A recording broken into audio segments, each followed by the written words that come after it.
Hello, everyone. So I am back from my trip to Iowa. I went to uh, drop my grandma's cat Misty off with her, and I went to my dad's place and got to see my brother and my aunt, and it was really nice. I didn't get to spend enough time with everyone. I don't think it's ever enough time. And I'm feeling a little melancholy. I should get better soon. I'm always a little melancholy after going somewhere. Someday I want to have like a home base for travel that like that I'm not super sad to come back to. Like that it doesn't have to be perfect, but I would like for it to be nice to come back to. Um, but right now, like I just don't love where I live. So it's very hard to come back. I get a little melancholy on my way back every time, or a lot melancholy, quite a bit, if I'm honest. I started feeling it about southern Missouri and perked up a little bit when my GPS took me through Arkansas because that was unexpected and I really enjoyed it. Um, and then as soon as I got into Oklahoma, just right back into melancholy. I'm also a little upset with myself because I have misplaced two very important things. So I have these SD cards where I put all of my pictures on my nice camera, and I have had a nice USB thing that let me put those pictures onto my computer because my computer uh, doesn't have an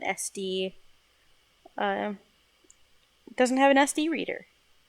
So that's fun, and I misplaced the USB SD reader that I had. I tore apart my room looking for it, and the terabyte memory thing, terabyte external hard drive that Scott gave to me, and I'm really upset that I lost that because it was very sweet of him to give it to me, and it was an excellent present, and I've misplaced it. I've torn this whole room apart, and it's gone. I just maybe someday it'll just turn back up, just friggin' magic. But uh, right now it's gone, and I'm upset at myself about it. And I'm using what little money I have left to replace them. But I should be getting the SD reader tomorrow so that I can make my stupidly long video, I'm sure, about my trip because I have lots of pictures. I'm not going to be sharing all the pictures, not even be a very small fraction of the pictures. I did little little vlog type things while I was on the trip.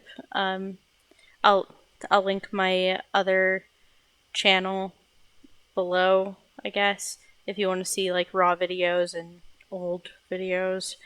Um, but don't feel terribly inclined. They're just there. They're not even good. I don't edit them. I don't do anything. They're just raw. So uh, there's that. The actual thing will be up after I get it all compiled. Hopefully tomorrow once I get that SD reader, because I took some very nice pictures of some of the places that I went, and I would love to share them with you guys. But I have talked far too long about my problems and my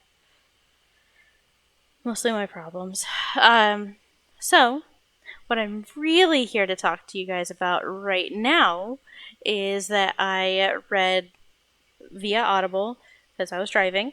Um, 3 books and started another. I technically have 2 books that I'm currently reading. I'm going to start with the books that I'm currently reading because I will talk forever about them if I don't. So I started Cruel Lie by Piers Anthony before I left. It's one of the book trade books.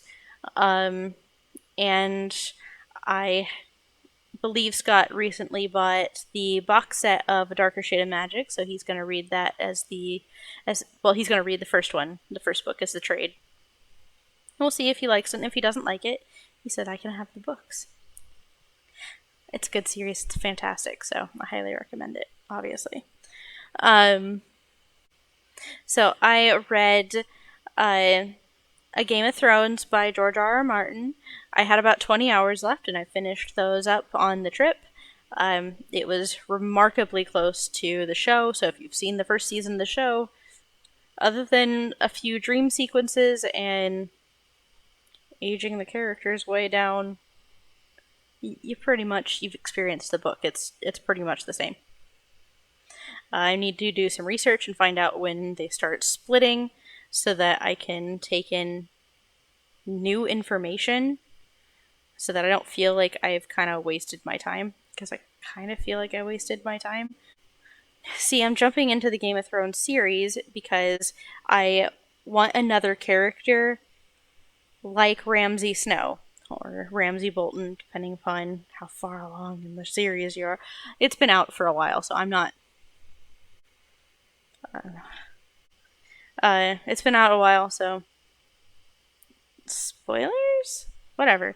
I want another character like that. And I know that he is not that interesting in the book because I've read the wiki on it.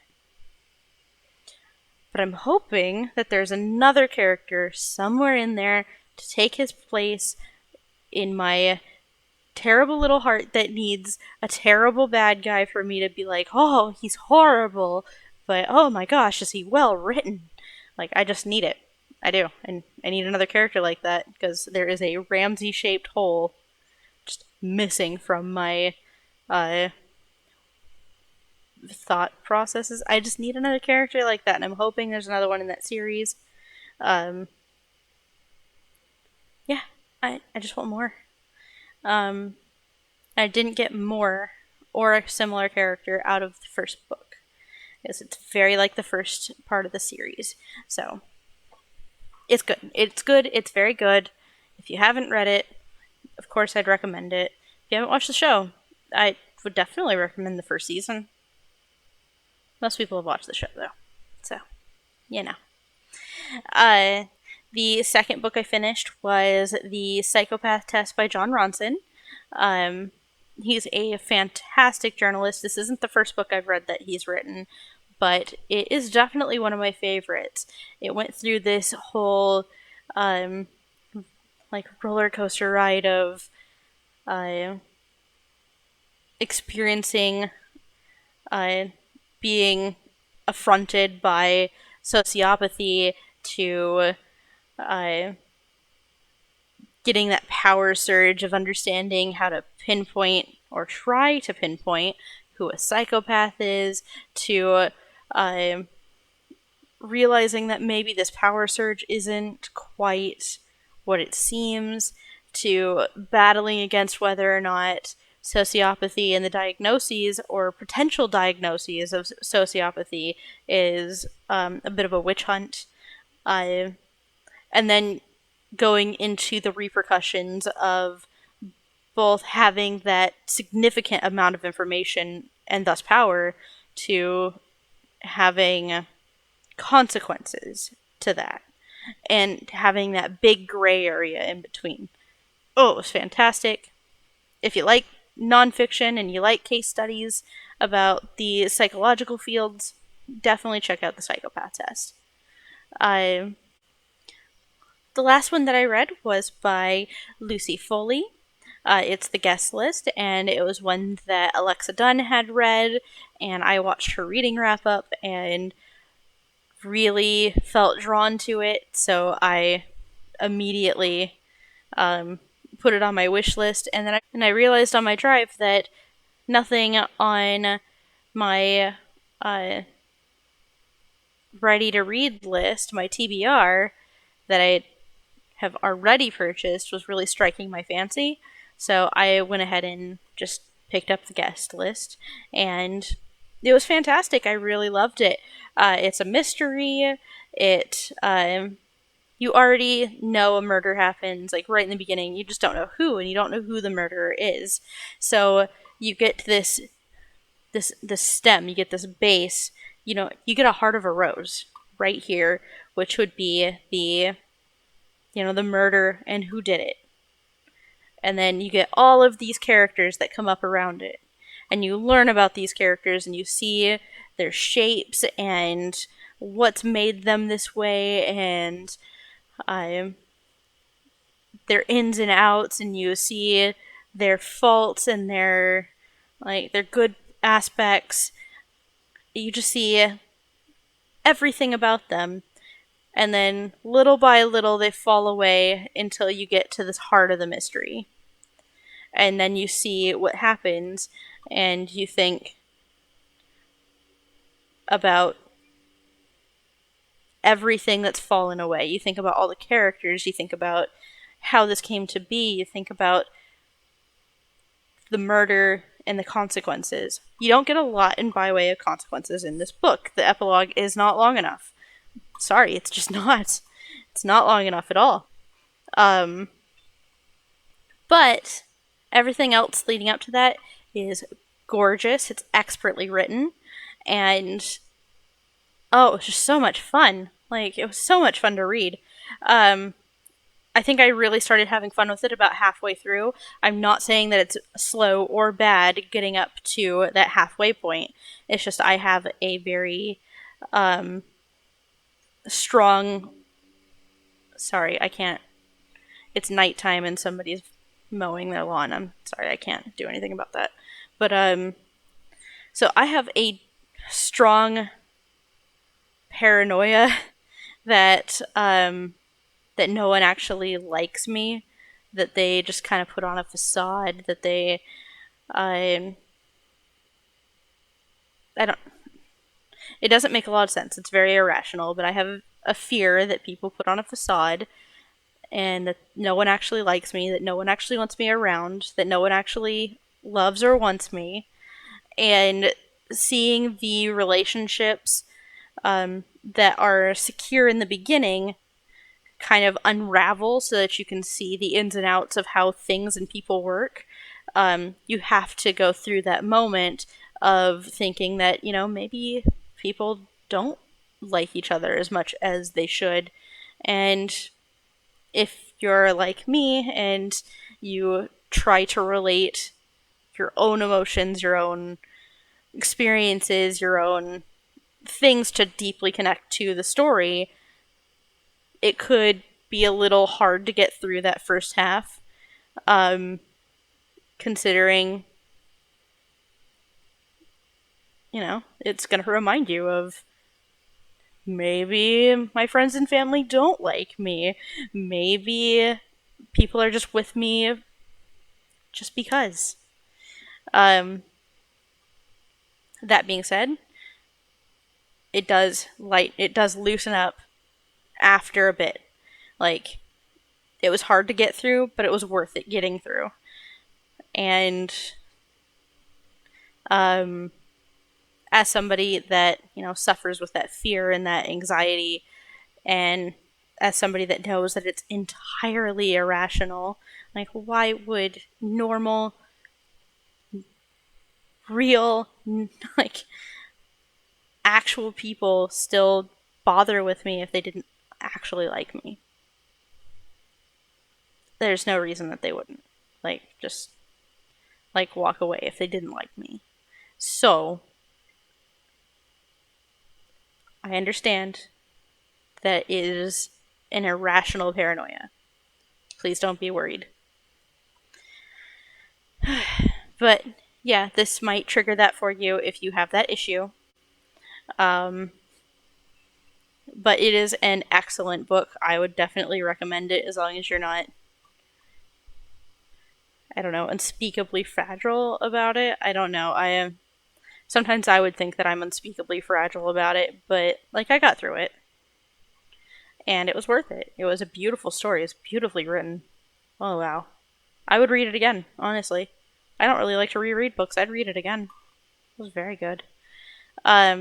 So I'm going to link all of those books below, not the books that I'm currently reading, but the books that I read. I'll link those below. I think I gave them all 4 to 5 stars. Uh, I'll link my Goodreads. I'll link my other channel if you want to watch raw videos of everything that I put there, I guess. Like, I'm mostly using it to, like, I use it to subscribe to other channels because it's my oldest account. So I use it to subscribe to other channels. It's what I usually watch things on. But this is where I'm doing my videos. So if you want to watch the raw stuff or the old videos, or you just want to see who I've subscribed to, because I guess why not? I don't know. You can check it out if you want. I'll link it. Whatever. If you would like, you can check that out. You can check out my Goodreads. I would highly encourage you to watch Alexa Dunn's channel. I'm going to put her link in the description too. She's amazing. I love her vlogs. I love her reading wrap-ups. She is absolutely wonderful, and I actually really like her work. She is an author. She wrote Brightly Burning and The Stars We Steal, and I believe she has The Ivies coming out soon. I have not read The Stars We Steal or The Ivies yet. I obviously haven't read The Ivies because it's not out yet. But I fully intend to read The Stars We Steal. I just didn't do it on my trip because I just wanted something gritty and heavy, I guess, for on my way back. This is also, like, it takes place, like, the guest list takes place during a wedding. And I only live in Texas because the love of my life lives in Texas. And I don't think we'll ever get married, but you know, it's fun to think about.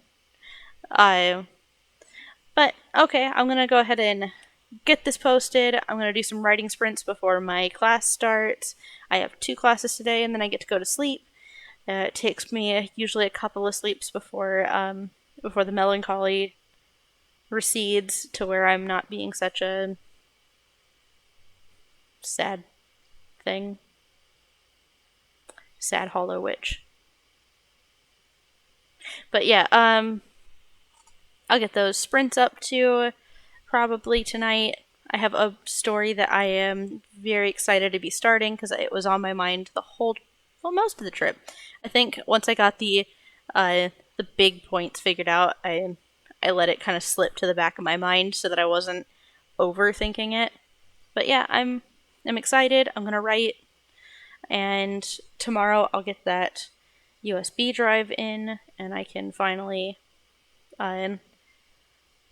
look through my pictures. And yeah, it'll be fine. Everything's gonna be fine. I wish you all a ton of happiness. If you've read anything good recently, let me know. It's fun. I love reading, and I hope you guys do too. And if you're doing anything crafty, let me know. Let me know where I can see it, or just let me know about it. I love crafty stuff. So, it's great talking to you. I'll talk to you again soon. Bye.